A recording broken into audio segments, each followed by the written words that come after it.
anybody wants to protest what we do or violate what we want, we just turn off their chip. That's right, microchipped.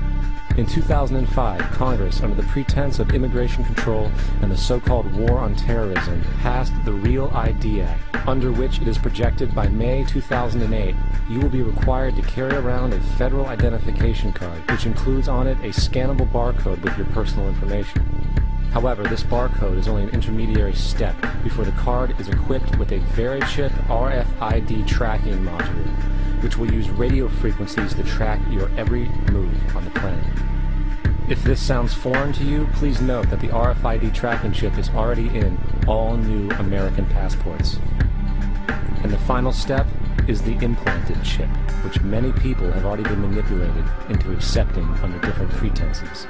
We have a Florida family who are really pioneers of the brave new world. They have volunteered to be the first ever to have microchip identification devices implanted into their body. After 9/11, I was really concerned with the security of my family. I wouldn't mind having something planted permanently in my arm that would identify me. In the end, everybody will be locked into a monitored control grid where every single action you perform is documented. And if you get out of line, they can just turn off your chip, for at that point in time, every single aspect of society will revolve around interactions with the chips. This is the picture that is painted for the future if you open your eyes to see it. A centralized one-world economy where everyone's moves and everyone's transactions are tracked and monitored, all rights removed. The most incredible aspect of all, these totalitarian elements will not be forced upon the people. The people will demand them. For the social manipulation of society through the generation of fear and division has completely detached humans from their sense of power and reality. A process which has been going on for centuries, if not millennia. Religion, patriotism, race, wealth, class, and every other form of arbitrary, separatist identification, and thus conceit, has served to create a controlled population, utterly malleable in the hands of the few. Divide and conquer is the motto, and as long as people continue to see themselves as separate from everything else, they lend themselves to being completely enslaved. The men behind the curtain know this, and they also know that if people ever realize the truth of their relationship to nature, and the truth of their personal power, the entire manufactured zeitgeist they prey upon will collapse like a house of cards.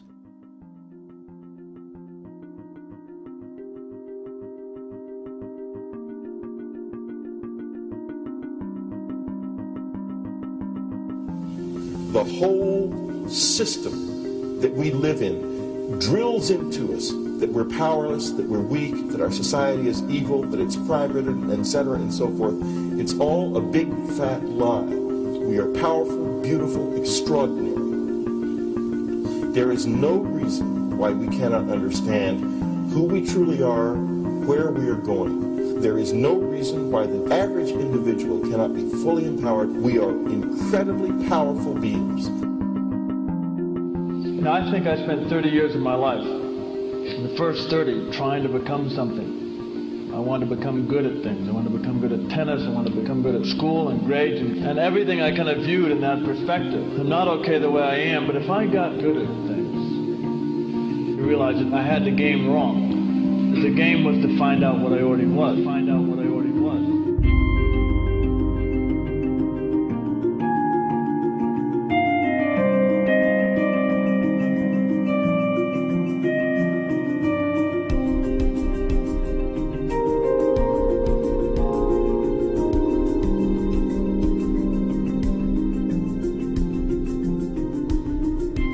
Now, in our culture, we've been trained for individual differences to stand out.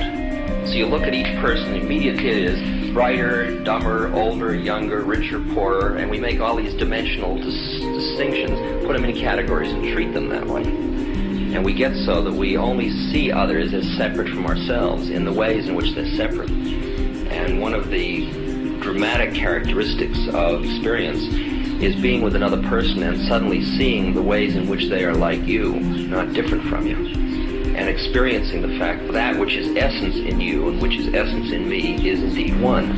the understanding that there is no other. It is all one. And I wasn't born Richard Albert, I was just born as a human being. And then I learned this whole business of who I am and whether I'm good or bad or achieving or not. All that's learned along the way.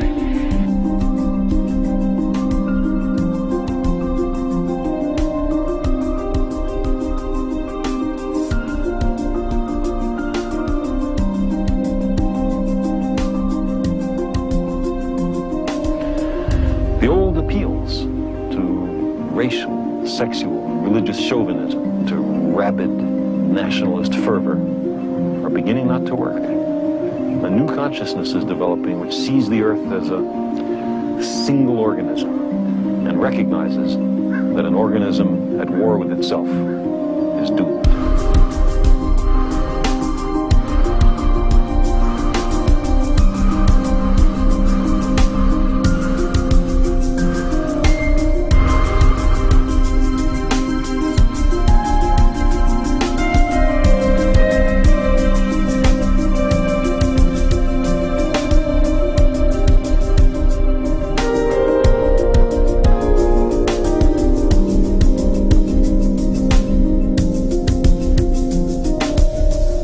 Bill Hicks used to finish his shows with this. Life's like a ride in an amusement park. And when you go on it, you think it's real, because that's how powerful our minds are. And the ride goes up and down and round and round. It has thrills and chills, and it's very brightly colored. and it's very loud, and it's fun for a while. Some have been on the ride for a long time, and they begin to question, is this real, or is this just a ride? And other people have remembered, and they come back to us, and they say, hey, don't worry. Don't be afraid ever, because this is just a ride. And we kill those people. Shut him up, I've got a lot invested in this ride. Shut him up! Look at my furrows of worry. Look at my big bank account. My family, this has to be real. It's just a ride. But we'll kill those good guys and try and tell us that. You ever notice that? And let the demons run amok? But it doesn't matter, because it's just a ride, and we can change it anytime we want. It's only a choice. No effort, no work, no job, no savings of money. Just a choice right now between fear and love.